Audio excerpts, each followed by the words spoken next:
हरे कृष्णा। भगवान श्री विष्णु को प्रिय ये भाद्रपद मास आरंभ हो चुका है और इस पवित्र समय में हम श्रवण कर रहे हैं उनकी सुंदर दिव्य लीलाओं का। और इस समय हम पद्म पुराण का श्रवण कर रहे हैं। तो चलिए हमारे इस मास की कथा श्रृंखला को आगे बढ़ाते हुए आज की भाद्रपद मास कथा का श्रवण करते हैं। आइए आज की कथा आरंभ करते हैं। भीष्म जी ने कहा, हे गुरुदेव, देवताओं, दानवों, गंधर्वों, नागों और राक्षसों की उत्पत्ति का आप विस्तार से वर्णन कीजिए। मैं नहीं जानता उनकी उत्पत्ति कैसे हुई। तब ऋषि पुलस्त्य जी ने कहा, हे कुरुनंदन, कहते हैं पहले के प्रजावर्ग की सृष्टि संकल्प से, दर्शन से और स्पर्श करने से होती थी, लेकिन प्रचेताओं के पुत्र दक्ष प्रजापति के बाद मैथुन से प्रजा की उत्पत्ति होने लगी।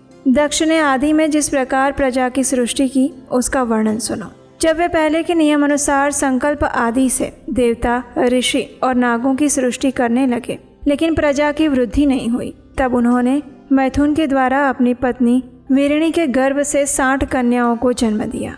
उनमें से उन्होंने 10 धर्म को, 13 कश्यप को, 27 चंद्रमा को, 4 अरिष्टनेमि को, 2 भृगुपुत्र को, 2 बुद्धिमान कृशाश्व को और 2 महर्षि अंगिरा को ब्याह दी। वे सभी देवताओं की जननी हुई। उनके वंश विस्तार का आरंभ से वर्णन करता हूँ, ध्यान से सुनो। अरुंधति, वसु, जामी, लंबा, भानु, मरुत्वती, संकल्पा, मुहूर्ता, साध्या और विश्वा, ये 10 धर्म की पत्नियां बताई गई हैं। अब इनके पुत्रों के नाम सुनो। विश्वा के गर्भ से विश्वदेव हुए। साध्या ने साध्य नामक देवताओं को जन्म दिया। मरुत्वती से मरुत्वान नामक देवताओं की उत्पत्ति हुई। वसु के पुत्र 8 वसु कहलाए। भानु से भानु और मुहूर्ता से मुहूर्ताभिमानी देवता उत्पन्न हुए। लंबा से घोष, जामी से नागविथि नाम की कन्या और अरुंधति के गर्भ से पृथ्वी पर होने वाले समस्त प्राणी उत्पन्न हुए। संकल्प से संकल्पों का जन्म हुआ। अब वसु की सृष्टि का वर्णन सुनो। जो देवगण अत्यंत प्रकाशमान और संपूर्ण दिशाओं में व्यापक हैं, वे वसु कहलाते हैं। उनके नाम इस प्रकार हैं: आप, ध्रुव, सोम, धर, अनिल, अनल, प्रत्युष और प्रभास। ये 8 वसु हैं। आपके 4 पुत्र हैं: शांत, वैतंड, सांब और मुनि वभ्रु। ये सब यज्ञ रक्षा के अधिकारी हैं। ध्रुव के पुत्र काल और सोम के पुत्र वर्चा हुए। धर के 2 पुत्र हुए, द्रविण और हव्यवाह। अनिल के पुत्र प्राण, रमण और शिशिर थे। अनल के कई पुत्र हुए जो प्रायः अग्नि के समान गुण वाले थे। अग्निपुत्र कुमार का जन्म सरकंडों में हुआ। उनके शाख, उपशाख और नैगमेय ये 3 पुत्र हुए। कृतिकाओं की संतान होने के कारण कुमार को कार्तिकेय भी कहते हैं। प्रत्युष के पुत्र देवल नाम के मुनि हुए। प्रभास से प्रजापति विश्वकर्मा का जन्म हुआ, जो शिल्प कला के ज्ञाता हैं। वे महल, घर, उद्यान, प्रतिमा, आभूषण, तालाब, उपवन और कूप आदि का निर्माण करने वाले हैं। वे देवताओं के कारीगर हैं। अजैकपाद, अहिर्बुध्न, विरूपाक्ष, रैवत, हर, बहुरूप, त्र्यंबक, सावित्र, जयंत, पिनाकी और अपराजित, ये 11 रुद्र कहे गए हैं और ये गणों के स्वामी हैं। इनके मानस संकल्प से उत्पन्न 84 करोड़ पुत्र हैं, जो रुद्रगण कहलाते हैं। वे श्रेष्ठ त्रिशूल धारण किए रहते हैं। उन सबको अविनाशी माना गया है। जो गणेश्वर संपूर्ण दिशाओं में रहकर सबकी रक्षा करते हैं, वे सब सुरभि के गर्भ से उत्पन्न इन्हीं के पुत्र पौत्र आदि हैं। हे कुरुनंदन, अब मैं कश्यप जी की स्त्रियों से उत्पन्न पुत्र और पौत्रों का वर्णन करता हूँ। कश्यप की पत्नियां अदिति, दिति, दनु, अरिष्टा, सुरसा, सुरभि, विनता, ताम्रा, क्रोधवशा, ईरा, कद्रु, खसा और मुनि, ये सभी कश्यप जी की पत्नियों के नाम हैं। अब इनके पुत्रों का वर्णन सुनो। चाक्षुष मनवंतर में जो तुषित नाम से प्रसिद्ध देवता थे, वे ही वैवस्वत मनवंतर में 12 आदित्य हुए। उनके नाम हैं इंद्र, धाता, भग, त्वष्टा, मित्र, वरुण, अर्यमा, विवस्वान, सविता, पूषा, अंशुमान और विष्णु। ये सहस्त्रों किरणों से सुशोभित 12 आदित्य माने गए हैं। इन श्रेष्ठ पुत्रों को देवी अदिति ने मरीचि नंदन कश्यप के अंश से उत्पन्न किया था। कुरुशाश्व नामक ऋषि से जो पुत्र हुए, उन्हें देव प्रहरण कहते हैं। ये देवगण प्रत्येक मनवंतर और प्रत्येक कल्प में उत्पन्न और विलीन होते रहते हैं। हे भीष्म, हमारे सुनने में आया है कि दिति ने कश्यप जी से 2 पुत्र प्राप्त किए और उनके नाम थे हिरण्यकशिपु और हिरण्याक्ष। हिरण्यकशिपु से 4 पुत्र उत्पन्न हुए: प्रहलाद, अनुहलाद, समलाद और हलाद। प्रहलाद के 4 पुत्र हुए, आयुष्मान, शिबी, वाशकली और चौथा विरोचन। विरोचन को बलि नामक पुत्र की प्राप्ति हुई और बलि के 100 पुत्र हुए। उनमें बाण ज्येष्ठ था। गुणों में भी वो सबसे बढ़ा चढ़ा था। बाण के 1000 बाहें थीं और वो सब प्रकार के अस्त्र चलाने की कला में निपुण था। त्रिशूलधारी भगवान शंकर उसकी तपस्या से संतुष्ट होकर उसके नगर में निवास करते थे। बाणासुर को महाकाल की पदवी और साक्षात पिनाकपाणी भगवान शिव की समानता प्राप्त हुई थी। वो महादेव जी का सहचर हुआ। हिरण्याक्ष के उलूक, शकुनी, भूत संतापन और महाभीम ये 4 पुत्र थे।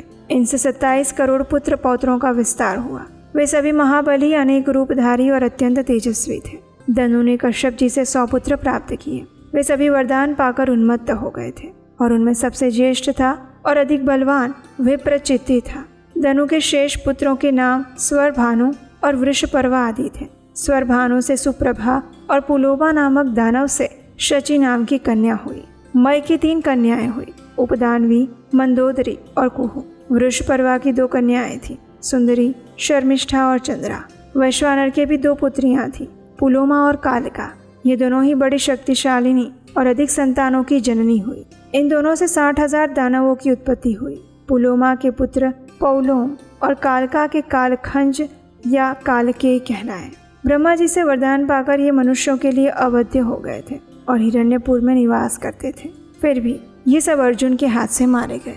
विप्रचित्ति ने सिंहिका के गर्भ से एक भयंकर पुत्र को जन्म दिया जो सैंहिकेय यानी कि राहु के नाम से प्रसिद्ध था। हिरण्यकशिपु की बहन सिंहिका के कुल 13 पुत्र थे जिनके नाम हैं कंस, शंख, नल, वातापी, इलवल, नमूची, खसरुम, अंजन, नरक, कालनाभ, परमाणु, कल्पवीर्य और धनुवंश विवर्धन।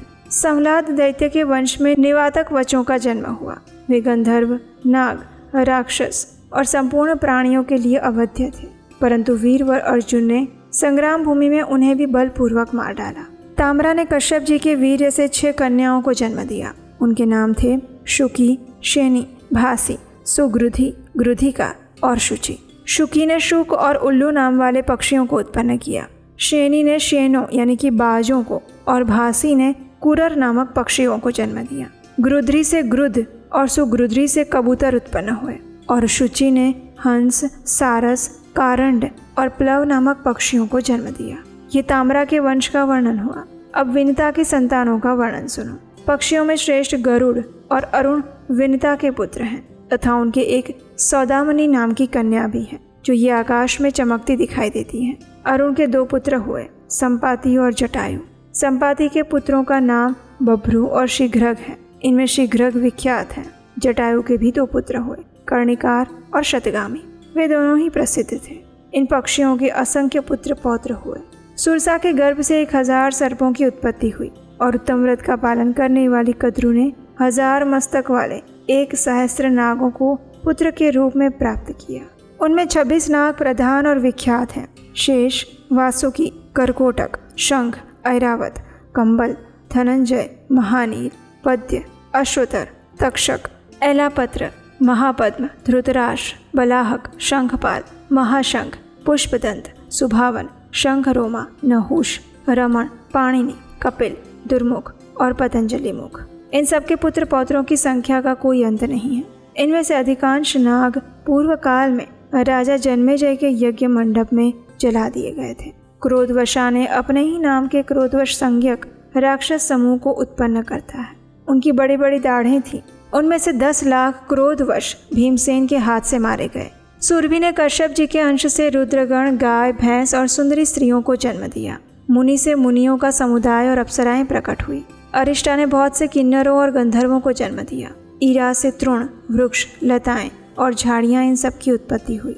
खसा ने करोड़ों राक्षसों और यक्षों को जन्म दिया। हे भीष्म, ये सैकड़ों और हजारों कोटियां कश्यप जी की संतानों की हैं।